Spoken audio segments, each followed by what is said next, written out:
Со позитивни импресии и искуства, културно-уметничкото друштво Руен од Кочани деновиве се врати од гостувањето во Турција, каде секоја година овој период традиционално околу 30 на членови играорци земаат учество на најпрестижните фолклорни фестивали во конкуренција на најдобрите ансамбли и уметнички друштва од цела Европа. Фестивалот беше од ревиален карактер. На фестивалот имаше покрај ансамблот, односно културно-уметничко друштво Руен од Кочани, имаше учесници од Грузија, од Албанија, од Казахстан и неколку ансамбли од Турција.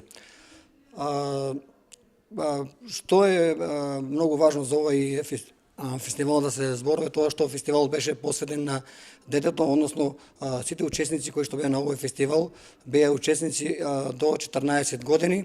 Како што реков, е од големо значење, така да на тој ден, на 23 и 4 април, се дава посебно значење на детето. После оваа успешна турнија, КУД Руен продолжува со пробите и подготовките за нова турнија, која е закажана за идниот месец.